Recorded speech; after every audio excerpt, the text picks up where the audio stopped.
Mpinga Kristo, tunakusalimu katika jina la Yesu Kristo na tunakukaribisha kwenye kipindi hiki kizuri, mahali ambapo tunajifunza mafundisho ya msingi ya kanisa la Waadventista wa Sabato. Waadventista wa Sabato wanaamini mafundisho ya Biblia namna gani na wanayafundisha namna gani? Leo tunakuwa kwenye somo ya 22 na kichwa kinachosema Ethique Chrétienne. L'Ethique Chrétienne, tunaweza sema Christian behavior, ama kwa Kiswahili mwenendo wa Mkristo. Hiyo ndiyo somo letu la leo ambalo tunalichambua, na hapo tukijibia kwa vitu karibia 7 hivi. Jambo la kwanza tutazungumzia kuhusu le corps temple du Saint-Esprit, ama mwili ambayo ni hekalu la Roho Mtakatifu. Jambo la pili tutazungumzia le vin dans la Bible, ama mvinyo ama divai katika Biblia inazungumziwaje. Jambo la tatu le repos et le loisir, tutazungumzia hapo kuhusu pumziko. Jambo la 4 tutazungumzia l'alimentation saine, ama lishe bora. Jambo la 5 tutazungumzia explication de passage du Nouveau Testament sur les aliments. Tutajaribu kuzungumzia na kutoa mafasirio machache tu kuhusu shairi fulani zinazozungumzia chakula katika Agano Jipya. Jambo la 6 tutazungumzia pia shairi nyingine, autre passage à expliquer. Tutakamata shairi fulani ambazo tutazitoa tafsiri. Na jambo la 7 itakuwa habillement chrétien, ama mvalio ya Mkristo. Kwa hivi ndugu mpendwa, na kusihi kabla ya yote kusubscribe, kulike, kuklike kwenye cloche de notification na kushare kwa watu wengine. Baada ya kufanya hivyo, nikupatie muda kwa ajili ya kukaribisha Roho Mtakatifu katika moyo wako ili kwamba uelewe masomo ya leo. Na ukiwa na swali usikose kutuandikia kwenye comment ama kwenye namba hii ya WhatsApp.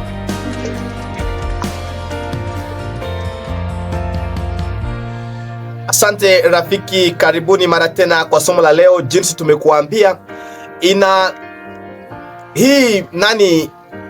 somo la msingi la 22 kwenye kile kitabu kinachoitwa 27 vérités fondamentales de l'Église adventiste du 7e jour, inanukuliwa namna hivi. Ndasoma hapa kwa toleo la Kifaransa, banasema nous sommes appelés à être peuple saint dont le pensée, le sentiment et les comportements sont en harmonie avec le principe du ciel. Pour permettre à l'esprit de reproduire en nous les caractères de notre Seigneur, nous ne suivons à l'exemple du Christ que les lignes d'action propres à favoriser la pureté, la santé et la joie dans nos vies. Ainsi, nos loisirs doivent satisfaire aux normes les plus élevées du goût de la bonté chrétienne. Tout en tenant compte de différences culturelles, nous porterons de vêtements sobres, simples et de bon goût, adaptés en ce dont la vraie beauté ne réside pas dans les ornements extérieurs, mais dans les charmes ébérissables d'un esprit doux et paisible. Par ailleurs, notre corps étant le temple du Saint-Esprit, nous devons en prendre soin intelligemment. En plus d'un exercice physique et d'un repos adéquat, nous devons adopter le régime alimentaire le plus sain possible et nous abstenir des aliments malsains mentionnés comme tels dans les Écritures. Les boissons alcoolisées, le tabac et l'usage de drogues et de narcotines étant préjudiciables à notre corps, nous devons également nous en abstenir. En revanche, nous userons de tout ce qui est de nature à soumettre nos corps et nos pensées à l'autorité du Christ, qui désire nous voir à bonne santé, heureux et épanouis. Yesu anataka wewe na mimi tuwe watu wenye heri. Mawazo yetu, mivalio yetu, mambo yote tunayokuwa nayo ifanane na iige mfano wa Yesu Kristo. Hivi wakati tunazungumzia l'éthique donc est un système de principes moraux qui régissent un comportement. Dans ce qui suit, nous allons donc parler de l'éthique du corps, du repos et du loisir, l'alimentation et de l'habillement. Na niliposoma shule walituambia kwamba ethique donc ni somo, okay, inayofunza mtu kuwa mtakatifu, okay. na hapo kwenye hiyo somo ilikuwa inaleta mambo fulani fulani, na kwa majibu yale ulikuwa unajiuliza, ingalikuwa Yesu angalifanya nini kwa wakati huu? Ingalikuwa Yesu, ningalivaa namna gani? Ningalikuwa Yesu, ningalikula namna gani? Ningalikuwa Yesu, ningalikunywa namna gani? Ningalikuwa Yesu, ama Yesu angalikuwa kwa nafasi yangu, angalipumzika namna gani? Hiyo ndio tunaita ethique chrétienne ama mwenendo wa Mkristo. Mwenendo wa Mkristo ni kujiuliza, sema Yesu angalikuwa kwa nafasi yangu, angalifanyaje kwa swala hili? Angalikula je? Angalipumzika je? Angalivaa mavazi ya namna gani? Dhamiri haiwezi kudanganya. Hivi mtu hawezi kudanganya dhamiri yake. Ukiwa ukijiuliza kwa jambo yote unajiuliza, ingalikuwa Yesu angalifanya nini? Roho Mtakatifu atakuelewesha kile ambacho Yesu angalifanya na kile ndicho ufuate. Hiyo ndiyo kifupi cha somo ambalo tunakuwa nalo hapa. Tuzungumzie kwanza le corps, le temple du Saint-Esprit, ama mwili ambayo ni hekalu la Roho Mtakatifu. Mara unapokamata Biblia yako kwenye Wakorintho wa kwanza sura yake ni ya 6 mstari wa 19, inasema, hamjui ya kwamba miili yenu ni hekalu ya Roho Mtakatifu? Hekalu la Mungu ambalo Roho Mtakatifu anakaa ndani mwenu. Anasema hivi, kila kitu ambacho kinaweza kuzuru afya, kinachoweza kuharibu mwili hakipashi kuingia, kwa sababu mwili wetu ni hekalu la Roho Mtakatifu. Roho Mtakatifu anakaa ndani mwako na anakaa ndani mwangu. Hivi basi tungaliangalia pamoja, mimi na wewe, ni kitu gani kinaweza kuharibu mwili kisiingie? Kitu gani kinaweza kutengeneza mwili? Ni kile ndicho kiingie. Kwa hivyo ni lazima tufanye mwili wetu upate kuwa na afya njema. Na kufanya mwili uwe na afya njema ni lazima kuwe principle tofauti ambazo unaweza kuzitumikisha. Kwa mfano, wewe ukifanya mazoezi ambazo itasukuma mwili wako uwe vizuri sana. Unaweza kuwa ukiota kwa jua, miali ya jua. Unaweza kunywa maji mengi tena mazuri, maji safi. Unaweza kuendelea kuvuta pumzi ama hewa nzuri. Unaweza kuepuka tumbako na vibaya vyote vinavyoweza kuzuru afya. Unaweza kuepuka kahawa na vitu kama na vile. Unaweza kuepuka pombe, matumizi yote. Hapo utakuwa unalinda moyo wako, ama utakuwa unalinda hekalu la Roho Mtakatifu safi ama mwili.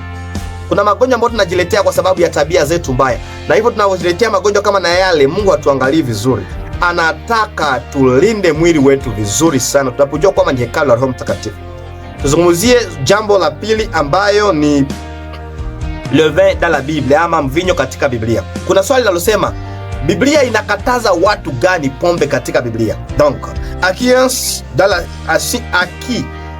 l'Ancien Testament interdit strictement l'usage de boissons alcoolisées. Hapo tunaposoma kwenye kitabu cha Walawi sura yake ni ya 18 hadi 10, Biblia inatuambia kwamba wachungaji ama Walawi wasionje pombe, en fait que vous puissiez distinguer ce qui est saint de ce qui est profane, ce qui est pur de ce qui est impur.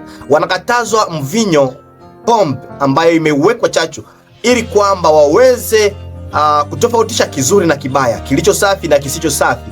Mtu anapokunywa pombe, anapotumia vile vitu pombe, hanashindwa kutofautisha kizuri na kibaya. Unaweza kujiuliza swali nyingine, je, kulifikia muda fulani wana wa Mungu walipotumia pombe katika Biblia, katika Agano la Kale? Nitasema ndio. Katika mambo ya tunaita Deuteronome, Kumbukumbu la Torati 14:16, kulikuweko wakati walitumia pombe, mvinyo. Hata kwenye Kutoka kwenye Mwanzo sura yake ni ya 19:32 hadi 35, wana wa Loti walimpatia mvinyo na wakazaa na yeye wasichana wake, mabinti wake. Ndiyo kulikuweko waliotumia, lakini Mungu hakuruhusu. Mungu hakukubali, hata kama aliruhusu tukio hilo liwe, lakini sio kwamba ilikuwa ni shuti akasema watu wanywe pombe. Ni ujanja mbaya wale wasichana ndio wakafanya wapatie baba yao pombe. Unaweza jiuliza swali lingine, nasema l'usage de boissons alcoolisées est-il approuvé par Dieu dans l'Ancien Testament? Nitasema no, sio kwamba inakubalika na Mungu. Hata kama Mungu anaruhusu, lakini hakubali. Okay? Dieu tolérait mais sans approuver. aliruhusu, lakini pasipo kukubali jambo kama na lile.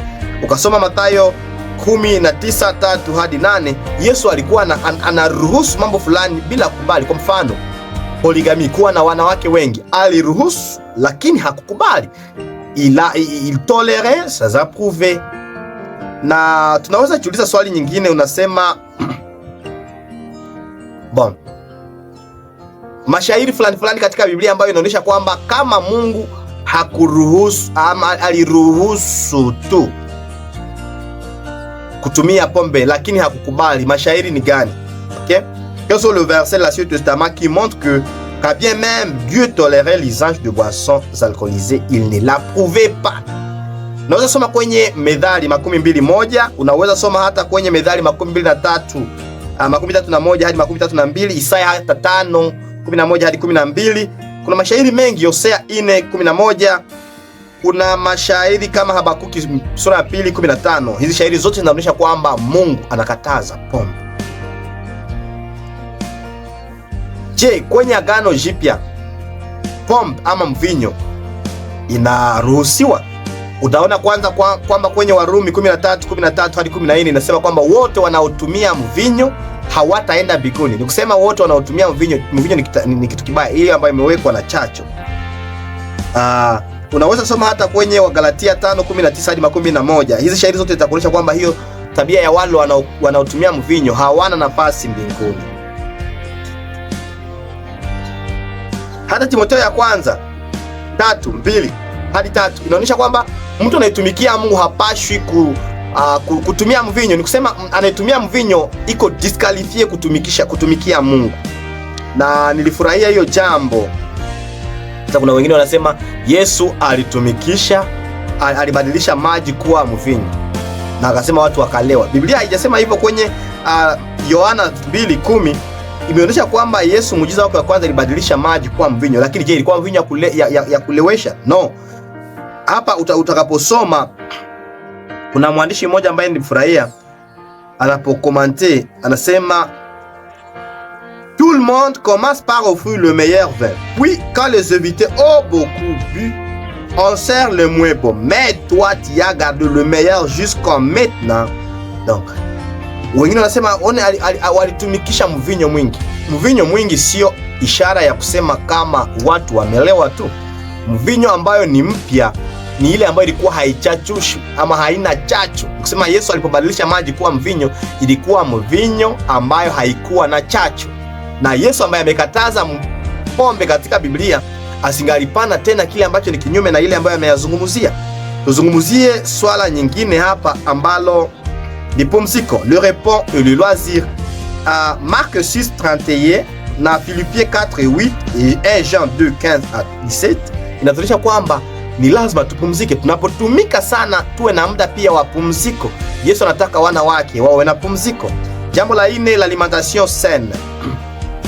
Yesu alipotumba, tuzungumzia hapa lishe bora. Yesu alipotumba akatupatia matunda na mbegu kuwa chakula. Baada ya dhambi tukaongezewa majani. Na wakati walipokuwa wakiingia kwenye safina, baada ya kutoka huko akaruhusu nyama safi na akasema safi ndizo za kula na zisizo safi zilindwe tu.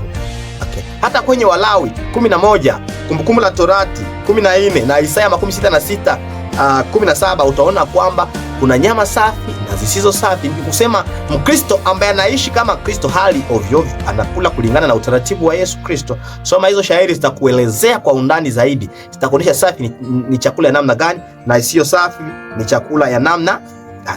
Tuzungumzie jambo la 5, explication donc des passages du Nouveau Testament sur les aliments. Kuna watu wengine wanasema no, hiyo swala la chakula inapatikana kwenye Agano la Kale tu, lakini kwenye Agano Jipya Yesu ameruhusu kula mambo yote. Wanasoma Matendo ya Mitume 10, wanasema Petro alipokuwa akingoja chakula ya mchana na akasikia, akaona katika maono, akaona kikapo kinashuka na chakula na nyama zisizo safi, na Mungu anamwambia chinja, malaika anamwambia chinja, kula mara kwanza mara tatu. Petro alisema sijawahi kula najisi, sijawahi kula nyama chafu. Watu wanasema kwa sababu alimwambia chinja, kula kitu ambacho nimekita kisafi, wewe usikiite kichafu, wanadhani kwamba Mungu alizungumzia pale chakula. Utasoma hapo itaonyesha kwamba Mungu alikuwa anazungumzia, anasema watu ambao nimewaita wasafi, wasafi nini, msiwaite wachafu. Hapo Waisraeli wana Wayahudi walikuwa wakizania kwamba wao pekee ndio taifa takatifu, na wakizania kwamba kila mtu asiyekuwa Myahudi ni mchafu. Alikuwa anazungumzia hapo watu okay. Kwa sababu ya muda, hapo ni kwenye Acte 10:28 pale ndipo utapata hiyo tafsiri, lakini kwa sababu ya muda tuzungumzie pia shairi ya mwisho Timotheo ya kwanza 4:1-5. Timotheo ya kwanza 4:1-5. Wengine wanasema roho inasema kwamba siku za mwisho watu watakataza chakula hivi na hivi na hivi. Aha. Sisi tunaposema kwamba Biblia inapotuambia kwamba kuna chakula kuna safi na kisicho safi, sio kwamba ni mambo ya mashetani, kwa sababu Mungu yeye ndiye akaitoa kwenye Walawi, na wanaoyazungumzia hapa ni watu ambao wanakataza chakula ambacho Mungu amesema kiliwe ama tukikule. Mungu amesema tutakula chakula kama na hii, lakini kuna wengine ambao wanaikataza. Ni hiyo ndio unaweza kuitwa mafundisho ya mashetani, lakini sio chakula ambayo Mungu amekataza ndio wewe utaiita ya mashetani. Okay. Tuzungumzie jambo la mwisho, niseme kuhusu mivalio ya Mkristo.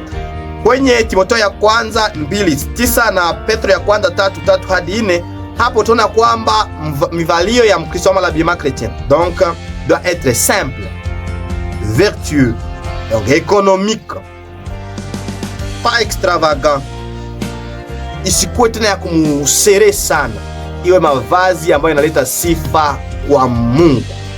Basi Mungu atusaidie tuwe na tabia kama ya Kristo katika jina la Yesu Kristo. Amina. Tunakushukuru Yesu Kristo kwa somo la leo, tufunze tuwe kama wewe katika jina lako Yesu Kristo. Amina. Barikiwa, usikose kusubscribe, like na kushare ili kwamba somo lijalo usikosewe. Litazungumziwa ndoa na familia. Mungu akubariki.